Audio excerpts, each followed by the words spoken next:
애플사의 아이폰 조립 대행을 맡는 폭스콘이 중국 국가 소유의 반도체 업체 칭화윤이에 한화 1조 원에 달하는 투자를 결정해 큰 충격을 주고 있습니다. 국내 매체에 따르면 미국 전문가들은 폭스콘의 결정에 대해 중국으로의 기술 유출까지 우려되는 상황이라며 대만 정부의 적극적인 대응을 요구했습니다. 칭화윤이는 중국 제조 2030 프로젝트의 핵심 사업으로서 시진핑이 졸업한 칭화대에서 중국 지방정부들과 합작해 설립한 메모리 반도체 회사입니다. 그러나 기술력이 한국의 2010년 당시보다 뒤처지는 상황이어서 시장에서 자연 도태되었습니다. 설상가상으로 주요 임원진들의 투자금 횡령이 잇따르면서 재정 악화와 투자 성과의 부재로 지난 2020년 파산 신청을 내며 무너졌습니다. 중국 지방정부들이 책임 추궁을 면하기 위해 10조를 출자해 사모펀드를 설립해 인수했고 간판만 겨우 유지 중인 상황이죠. 이런 가운데 대만 기업의 투자 결정은 더욱 주목받을 수밖에 없습니다. 폭스콘은 이번 투자로 칭화윤의 지분 10%가량을 획득한 것으로 알려졌습니다. 폭스콘 회장이자 창업자 고타이밍은 극성 친중 인사로 유명한데 심지어 TSMC 설립자 모리스 창과 마찬가지로 대만 정계 주요 인사들과 상당한 친분을 가지고 있습니다. 대만 정계는 이 투자 결정을 사전에 알고 있었다는 이야기죠. 반중 스탠스인 대만 정부가 가만 있을 리가 없는 상황이지만 폭스콘의 투자 결정은 분명히 어떠한 제재도 없이 초고속으로 결정됐습니다. 여기에는 세 가지 이유가 있는데요. 국내를 비롯한 해외 업계에서는 첫째로 미국과 대만 간의 온도차를 지목했습니다. 국제적 인플레이션이 가속화되는 상황에서 세계 주요국들과의 무역 정상화가 무엇보다 중요해진 상황입니다.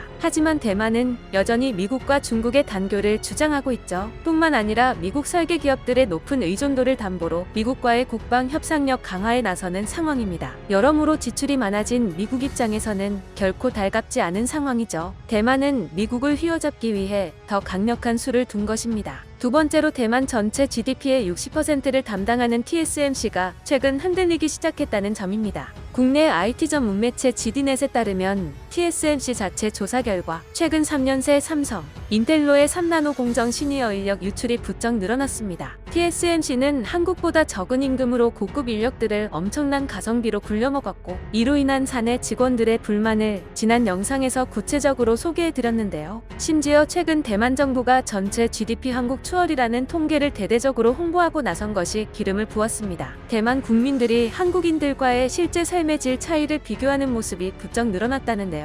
차이잉원의 발표 통계를 보면 개인 GDP는 여전히 한국이 높은 데다 한국은 수년 전부터 높은 GDP 수치를 유지해왔습니다. 당연히 지금까지 쌓아온 부는 한국이 대만보다 높을 수밖에 없죠. 올해 들어서 잠깐 한국보다 더 많은 월급을 받았다고 지난 수십 년간 대만보다 높은 월급을 받아온 한국을 이겼다고 떠들어댄 진상을 대만 국민들이 알게 된 것입니다. 이럼에도 불구하고 TSMC 고급 인력들의 월급은 여전히 한국보다 저임금이기 때문에 많은 기술자들이 핵심 기술을 가지고 해외로 도망가는 상황이라고 합니다.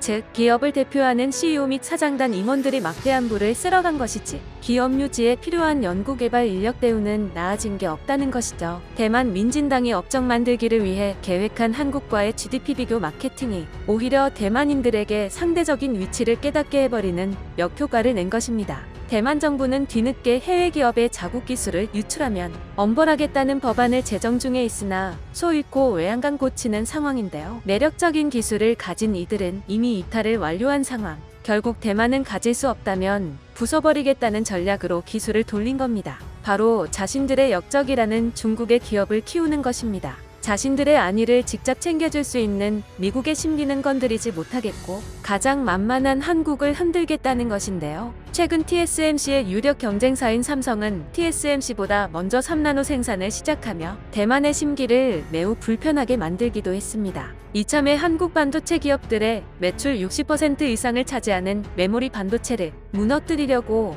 중국의 경쟁사를 키우겠다는 방침인 것이죠. 하지만 칭화윤이 투자는 결국 출혈 경쟁으로 이어지는 양상입니다. 잠재적 경쟁사가 대만의 지원에 힘입어 성장하는 것을 가만두고 볼 수 없는 삼성과 하이닉스는 중국과 대만을 한 번에 잡을 한방을 계획하고 있습니다. 3차 반도체 치킨 게임을 준비하고 있는 정황이 포착된 것입니다.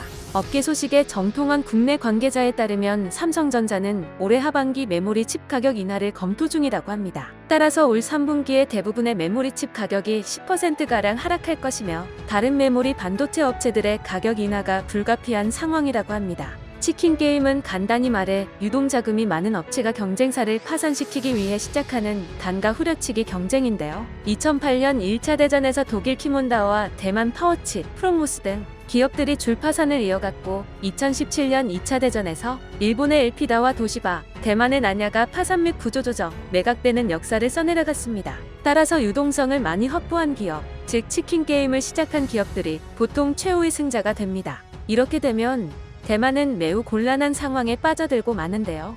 무엇보다 반도체 자급자족이라는 목표를 가진 미국에는 아직 마이크론이라는 메모리 반도체 회사가 존재한다는 점이 매우 중요한 변수가 될 것입니다. 가뜩이나 인플레이션으로 기업들의 수익률이 저하된 상황에서 출혈 경쟁을 유도한 대만을 결코 좋게 볼 수 없다는 것입니다. 뿐만 아니라 폭스콘의 치마유니 투자 허용에 대해 대만은 자신들의 반종 정책을 완전히 부정하게 되고 미국을 끌어들일 협상력과 국제사회의 동조 역시 잃게 될 것입니다. 경쟁이 끝나고 시장을 독식한 기업은 한동안 가격 올려치기로 손해를 메꿀 수 있는 만큼 반도체 업계에서 탄탄한 입지를 가지고 있는 삼성과 하이닉스는 공격적인 자세로 움직이고 있습니다. 하지만 상대적으로 애매한 위치에 놓인 마이크론은 자칫하면 이번 치킨 게임에서 파산할 가능성도 배제할 수 없는 상황입니다. 미국 기업까지 끌어들여 위태위태한 상황을 자아내는 대만의 결정이 과연 어떤 후폭풍을 몰고 올지 기대해 볼만 하겠습니다. 이상 QH였습니다.